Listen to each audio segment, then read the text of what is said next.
Al, it's time to learn about the Faceless Man. Yeah, and his butt. And yeah, he's naked a lot. Naked a lot. He's Let's straight learn up about naked. our open world fantasy RPG character. Basically, yes. Oh man. What a weird thing. Weird thing. Yep. Hello, welcome to this week's episode of Jared Now Watch Inuyasha is episode number 70. I'm Jared, joined as always by Doc Howe and Ladium. Hello, hello. We are discussing season 3, episode 15, or episode 69, entitled Terror of the Faceless Man. Nice. This man has no face. No face. For a little bit, then he gets a face. And he gets a lot of faces, and then he gets an actual face. Mm-hmm. He no longer has to take his face off. Yeah. Oh man.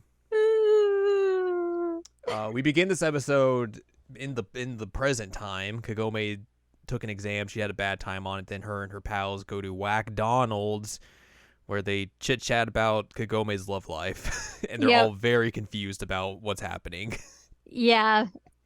Because I think Inuyasha's two timing, which he kind of is. Mm-hmm. Like, does he know about Hojo? Because he said he gets jealous. Who's he get jealous of? Oh, he gets jealous of Koga. Who's Koga? Are you two timing? And then she brings up Moroku, and you get like the wild like. First Koga is yelling off of a mountain saying that he loves somebody, which is wild. Because the girl's like, man, I really want to know what it's like to have someone love me. And we get that. And then also, like you said, she brings up Moroku, and she's like, yeah, this other guy, he said you wanted to have my children. They're like, what? Excuse me? Wait, He must what do be you an mean? older guy. And she's like, yeah, but he has someone else he's in love with. He says this to all the young women. It's fine. And they're like, that's not fine. What are you talking about? Like this like weird shot of him like sitting on a throne in a tuxedo with people like draped over him, and he's got like alcohol with him and his teeth glimmer, and he's like, will you have my children? It's kind of Shing. like weird shojo background. It's real good and dumb. Funny. Oh, man. My favorite part though is Inuyasha and the like delinquent biker gear. Biker gang, Inuyasha. Yep, it's really funny.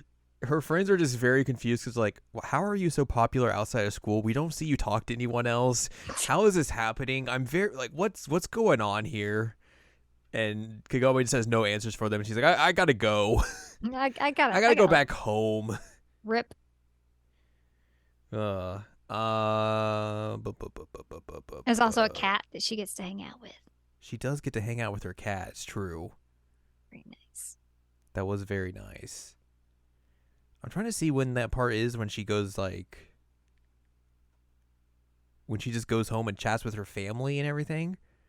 I think this is after this because I think the transition is like her in bed sleeping, and then it transitions to the gang eating fish.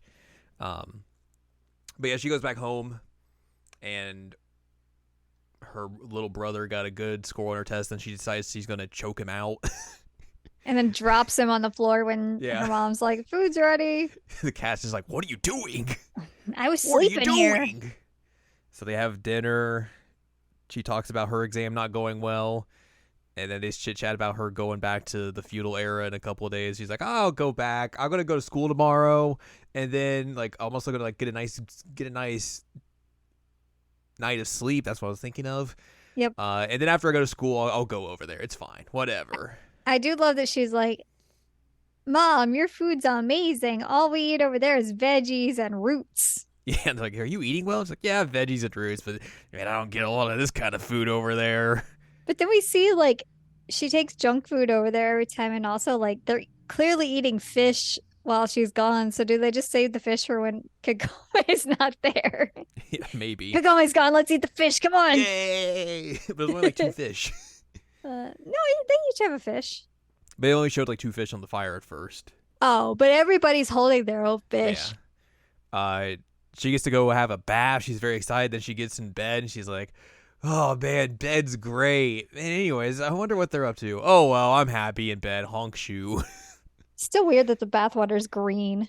Yeah, Yeah, I don't get. I mean, I think it's just like a stylistic choice, probably just to make it so you can't see like the transparency of the water. I'm guessing. It is, but it makes it look like it's like Florida swamp water that No, yeah, she's yeah, bathing but like in. it's not like the only. This isn't the only show I've seen it in, so like I'm guessing it has to be like a very obvious like censorship stylistic choice. Yeah, that makes sense.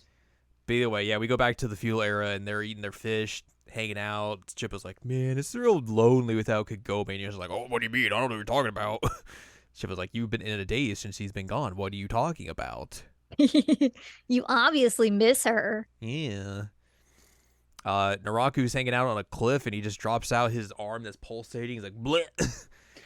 Okay, hold on. I have to read this from the wiki.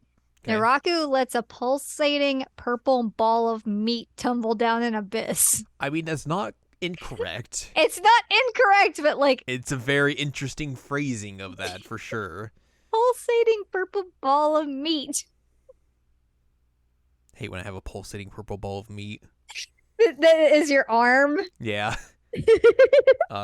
Kana's there with him, and she's like, "Is that my younger brother?" And Naraku's like, "No, it's not like the rest of y'all. Don't worry about it. Anyways, let's leave. See you later." The purple blob goes over to this bandit camp, and then just like these bandits are like, "Let's just kill this thing. It's weird," and start Just poking poke it. And then this dude just emerges from the blob and kills them all, and he has no face, and he's just naked. Naked. Naked. All dead. Inuyasha catches this scent. And he's like, "This is Naraku's scent." And they go around. They're like, "Oh, there's a bunch of dudes dead with no faces. That's weird." Anyways, the man is going around putting faces on, looking in the river, and be like, "Nope, not this face. Throw it in the water. Nope, not this face. Throw it in the water. Nope, not this face. Throw it in the water." He wants something beautiful. Yes, this monk shows up and is like, "Demon, what are you doing? Why do you have no face?" Blah blah blah blah blah. And then he goes to bonk the dude on his face, and he's like, "Nope, that did nothing. I'm gonna take your face now. I'm gonna take your face off." Also, like his apprentice monk is just Doug from Nickelodeon's Doug.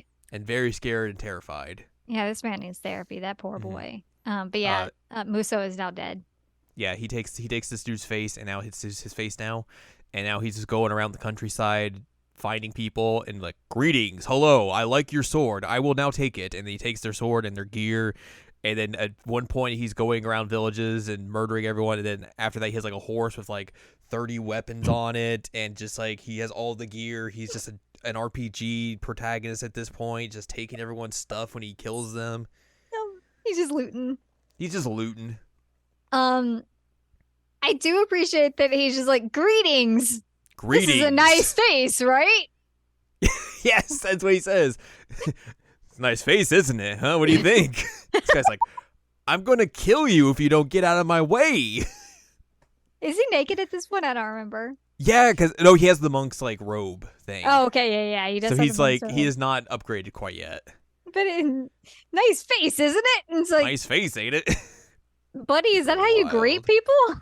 He has a very interesting way of greeting people, as we learn. Yes, yeah, we learn he does that again man. later. He eventually comes upon Kaede's village and has like a glimpse of somebody's memories. He's like, "Well, that's weird. I guess I should go down there and murder people." Except Inuyasha runs in front of. He's okay. So before that, he's on his horse and he's like, "Okay, I'm gonna go down to that village." And he's on a cliff and decides, "I'm gonna ride the horse down the cliff like I'm in Skyrim." Yep. And then Just Inuyasha is running down. up the cliff, going to stop him. Yep. And then in the meantime, Kagome's like, "Hey, I'm gonna go to the feudal era. See you later, family." And they're like, "Oh, have fun, have a good time." And then she leaves, and they're like, "Oh, I gotta go to the store. You all want to come to the store with me? All right, cool. Let's go. See you later." Family visit to the store. Family visits to the store. So yeah, Inuyasha and this feller have a chit chat, and he's like, "You smell like Naraku. Where's Naraku?" And this guy's like, "I don't know who you're talking about. What's going on here?" Anyways, I need to go to that village and kill people because I feel like I need to go there. I'm drawn to it. It's calling to me. It's calling to me. Also, yeah, I killed those people because it was fun and I was bored and I needed a face because I wanted a handsome face and I wanted to look good. Gotta look hot Anyways, for the all that. ladies. Gotta look good for the ladies. This dude's like nibble out for like a good majority of this episode. Yes. He eventually starts calling himself Muso because that's the name of the monk he killed. He's like, "I'm Muso now. Hello." Somehow he found that out. Yeah, I guess so. Inuyasha cuts his arm off, and he's like, "Well, that's weird." And I think Moroku's like, "Well, he's just made of clay or something. It's weird. His body's not normal." And then the bees show up and just jam themselves in his arm, and he's like, "Oh, cool, new arm, sweet, Yay! yay." Uh, they keep fighting and everything, just doing their stuff, blah blah blah. Kagome's like, "Hey, I'm back, guys. How's it going?" And Oh, Inuyasha and Shepard are like, "You gotta get out of here. What are you doing? Leave." also, Inuyasha gets stabbed through the throat at one point, but it Oh really yeah, right doesn't do before she shows anything. up, and he's like, Floop! And it's like comes back and he's fine. He's whatever. I was like, how did he get stabbed through the throat? And he's just okay. Yeah. So Kagome shows up and Muso sees her and is like, "Oh, I know who this lady is. Right? I feel like I've seen this girl before. I need her. This woman is mine." And then he just like arm grabs her and is like, "Ah, now you are mine." And that's kind of like how they end the episode. It's very weird. It's a very weird ending to the episode, but this was entertaining as Yeah, it was a wild time. Let's talk about some differences and all that other fun stuff. let's do it. The scenes of Kagome in her own time are exclusive to the anime. As such, in the manga, Kagome is present with Inuyasha in the group when they discover the bandits with their faces ripped off. Oh. The scene of Naraku expelling the lump of flesh that would become Muso is exclusive to the anime.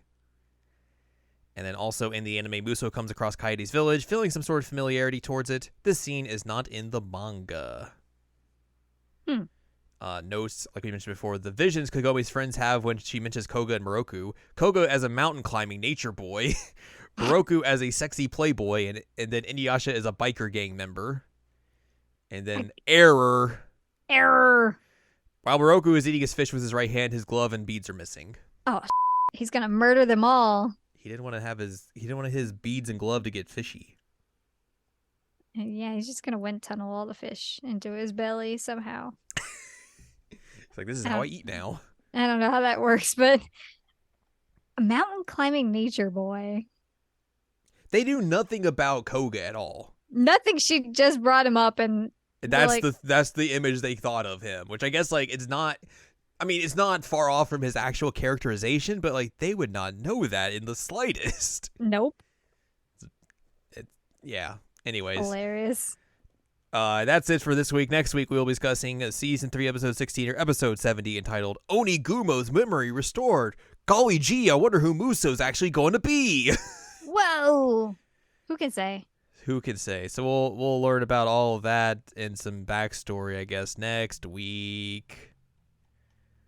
But for now, if you'd like more from us, head on over to seasonalanimecheckup.com or sec.cool, where you can find past episodes of this podcast and other podcasts like Seasonal Anime Checkup OVA. You can also find columns and reviews on the site as well. If you'd like more from Anladium, go to anladium.com. She's got columns and reviews. You can follow us on Twitter and TikTok at Anime Checkup, and you can buy our books, One Shiny Moment, A Critical Analysis of Love, Life, Sunshine, and Hot Tubs and Pac-Man on Amazon.com. So join us next week as we find out what happened in a cave 50 years ago. Mm-hmm.